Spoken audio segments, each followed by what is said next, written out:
नमस्कार दोस्तों, मैं आपकी स्टोरी टेलर हूँ डॉक्टर श्रद्धा शाहनी।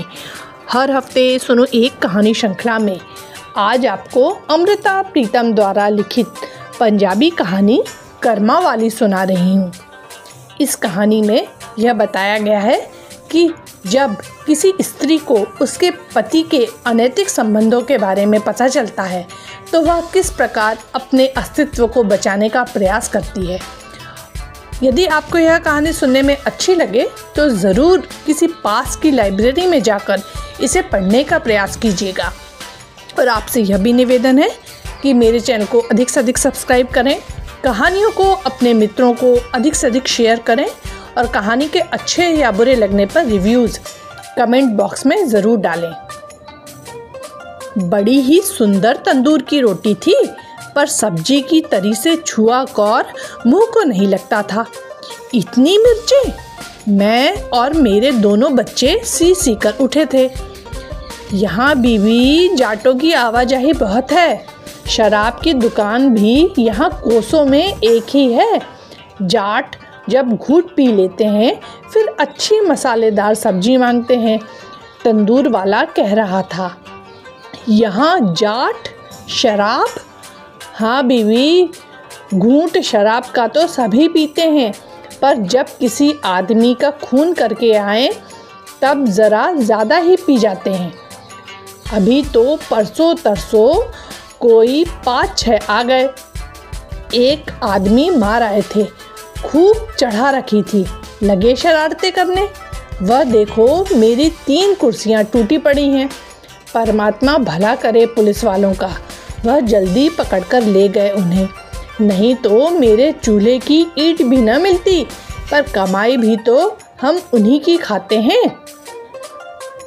कौशलिया नदी देखने की सनक मुझे उस दिन चंडीगढ़ से फिर एक गांव में ले गई थी, पर मित्रों से चली बात शराब तक पहुंच गई थी और शराब से खून खराबे तक।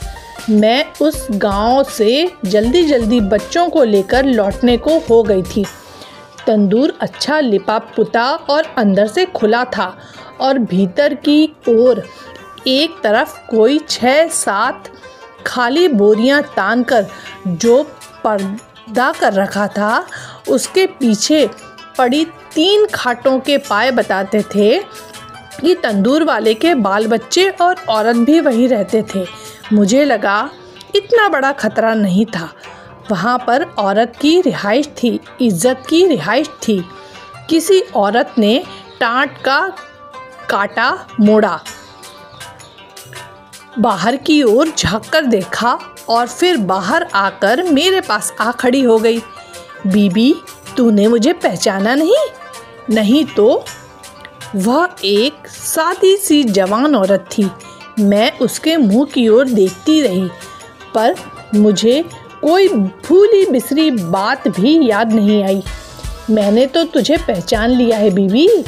पिछले साल, न सच उससे भी पिछले साल तू यहाँ आई थी ना? आई तो थी। सामने मैदान में एक बारात उतरी थी। हाँ, मुझे वह याद है।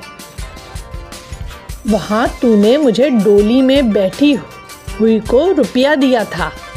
बात याद आई। 2 साल पहले मैं चंडीगढ़ गई थी। वहाँ पर नया रेडियो स्टेशन खुलना था और पहले दिन के समागम के लिए मेरे दिल्ली के दफ्तर ने मुझे वहाँ एक कविता पढ़ने के लिए भेजा था। मोहन सिंह तथा एक हिंदी कवि जालंधर स्टेशन की तरफ से आए थे। समागम जल्दी ही खत्म हो गया था और हम 3-4 लेखक कौशलिया नदी देखने के लिए चंडीगढ़ से इस गांव में आए थे। नदी कोई 1.5 मील ढलान पर थी और वापसी चढ़ाई चढ़ते हुए हम सब चाय के एक गर्म प्याले को तरस गए थे। सबसे साफ और खुली दुकान यही लगी थी। यहीं से चाय का एक गर्म प्याला पिया था। उस दिन इस दुकान पर पक रहे मांस और तंदूरी रोटियों के साथ साथ मिठाई भी काफ़ी थी। तंदूर वाला कह रहा था, आज यहाँ से मेरी भांजी की डोली गुजरेगी, मेरा भी तो कुछ करना बनता है ना। और फिर सामने मैदान में डोली उतरी। डोली किसी पिछले गांव से आई थी, उसे आगे जाना था। रास्ते में मामा ने स्वागत किया था। रुको, मैं नई दुल्हन का मुंह देखाऊं, भला उसके मुंह पर आज कैसा रंग है। मुझे याद है मैंने कहा था और आगे से मेरे साथियों ने जवाब दिया था, हमें तो कोई डोली के पास नहीं जाने देगा, तुम ही देखाओ, पर खाली हाथों ना देखना। मैं एक मुस्कुराहट लिए डोली के पास चली गई थी। डोली का पर्दा एक तरफ से उठा हुआ था। मेरे पास में बैठी नाइन से पूछा था, मैं दुल्हन का मुंह देख लूं?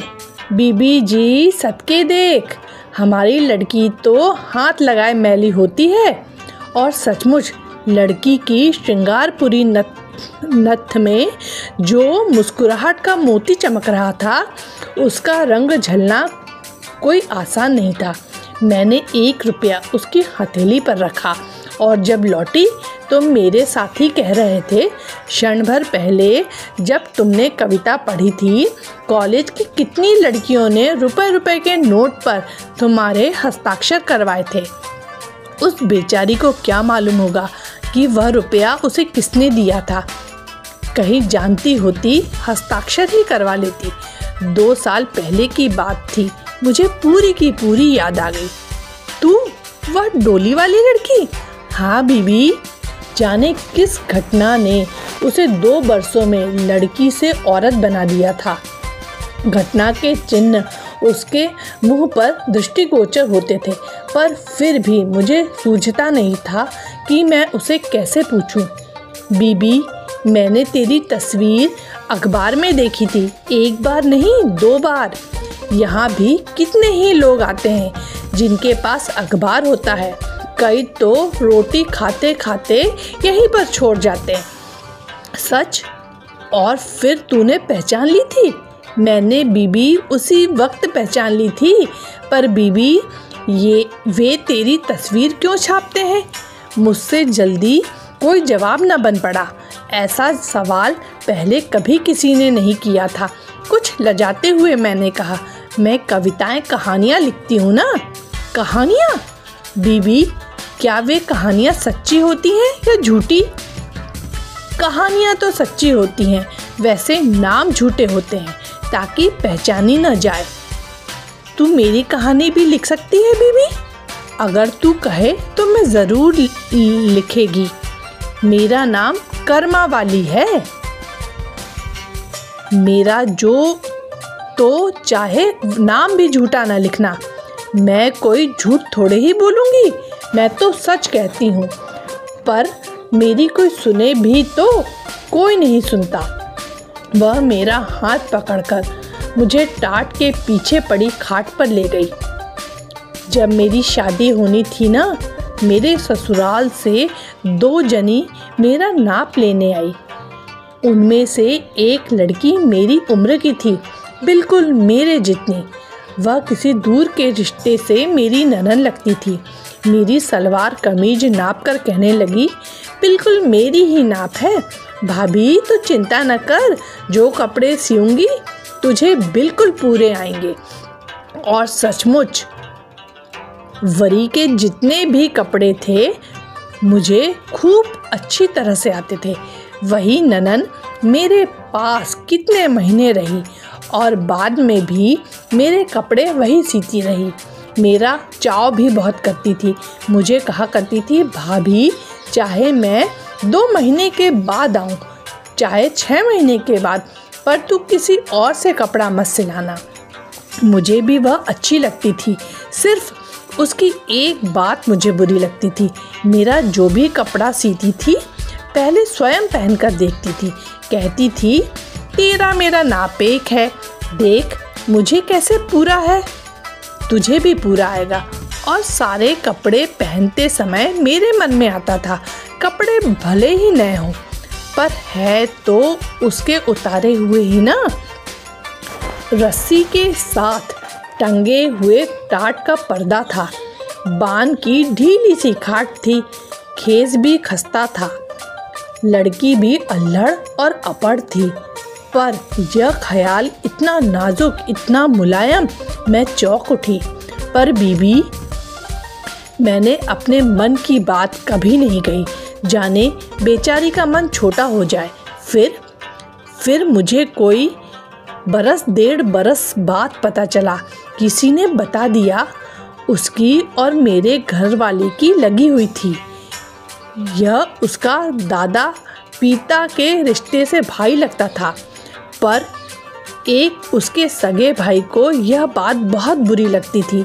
वह तो एक बार अपनी बहन की गर्दन उतार देने लगा था। किसी ने मुझे यह भी बताया कि थोड़े समय जब वह बाग गोदने लगी थी तो उसे फिट आ गया था। आंसुओं से भीगी कर्मा वाली ने मेरा हाथ पकड़ लिया। बीबी, तू मेरी मन की बात समझ ले। मुझसे उतार नहीं पहना जाता। मेरी गोटा किनारी शलवारें, मेरी तारों जड़ी चुनरिया और मेरी सिल्मों वाली कमीज़ें सब उसका उतार थे। और मेरे कपड़ों की भांति मेरा घरवाला भी। कर्मा अवली की आवाज़ के आगे मेरी कलम झुक गई। कौन लेखक ऐसा फिक्रा लिख देता। अब बीबी, मैं वे सारे कपड़े उतार आई हूँ, अपना घरवाला भी। यहाँ मामा मम्मी के पास आ गई हूँ। इनका घर लीपती हूँ, मेज़ धोती हूँ और मैंने एक मशीन भी रख छोड़ी है। 4 कपड़े सी लेती हूँ और रोटी खा लेती हूँ। भले ही खद्दर जुड़े चाहे लट्ठा, मैं किसी का उतार नहीं पहनती। मेरा मामा सुलह कराने को फिर रहा है, मेरे मन की बात नहीं समझता। मैं जैसे जी रही हूँ वैसे ही जी लूँगी और कुछ नहीं चाहती। तू सिर्फ एक बार मेरे मन की बात लिख दे। कर्मावली के जिस जिस्म के साथ कहानी घटी थी उसे मैंने एक बार अपनी बाहों में भींचा। कितनी मजबूत देह थी, कितना मजबूत मन। यह चौगीदा, यहाँ मैं पल भर पहले मिर्चों से शराब और शराब से खून खराबे पर पहुंचती बात से घबरा गई थी। वहाँ पर कर्मा वाली कितनी दिलेरी से जी रही थी। बाहर सड़क पर शिमले से आती मोटरें गुजरती थीं और जिनकी सवारियाँ रेशमी कपड़ों में लिपटी हुई कई बार पल भर के लिए इस दुकान पर चाय के प्याले के लिए रुक जाती थी, या सिगरेट की डिब्बी के लिए, या गर्म तंदूरी रोटी के लिए। वे जिनके पहन रखे रेशमी कपड़े जाने किस किस की उतार थे और कर्मा वाली उनकी मेज पोंछती थी, कुर्सियां झाड़ती थी। वह कर्मा वाली जिसने एक खद्दर की कमीज पहन रखी थी, जो अपने जिस्म पर किसी का उतार नहीं पहन सकती थी। बीबी, मैंने तेरा वह रुपया संभाल कर रखा हुआ है। सचमुच? अब तक? हाँ बीबी, वह रुपया मैंने उस समय अपनी नाइन को पकड़ा दिया था और फिर उसके दूसरे दिन की ही बात थी जब मैंने तेरी तस्वीर देखी थी। मैंने नाइन से वह रुपया लेकर संभाल लिया था। तू बीबी मुझे उस रुपए पर अपना नाम लिख दे। फिर तू जब मेरी कहानी लिखेगी मुझे ज़रूर भेजना। और कर्मा वाली ने उठकर खाट के नीचे रखा ट्रंक खोला। ट्रंक में एक लकड़ी की संदूकची थी। उसने रुपए का तह किया हुआ नोट निकाला। मैं अपना नाम लिख देती हूँ कर्मा वालिए। मैंने जाने कितनी लड़कियों के नोटों पर अपना नाम लिखा होगा, पर आज मेरा दिल चाहता है तू मेरे नोट पर अपना नाम लिख दे। कहानी लिखने वाला बड़ा नहीं होता, बड़ा वह है जिसने कहानी अपने जिस्म पर झेली है।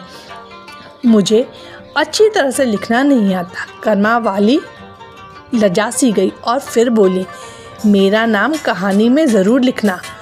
मैंने पर्स से नोट भी निकाल लिया और कलम भी। कर्मा वालिए, आज तेरी कहानी लिख रही हूँ। वही रुपए के नोट पर लिखा हुआ तेरा नाम आज इस कहानी के माथे पर पवित्र टीके की भांति लगा हुआ है। यह कहानी तेरा कुछ नहीं संवारेगी, पर यह भरोसा रखना, वे दिल भी इस तेरे टीके को प्रणाम करते हैं, जिनके खून का रंग इस तेरे टीके के रंग से मिलता है, और वे माथे भी एक लज्जा से इसके आगे झुकते हैं, जिन्होंने अपने गालों में जाने किस किस के उतार पहन रखे हैं। यदि आपको यह कहानी सुनने में अच्छी लगी हो तो ज़रूर अपने रिव्यूज़ कमेंट बॉक्स में डालिएगा। धन्यवाद।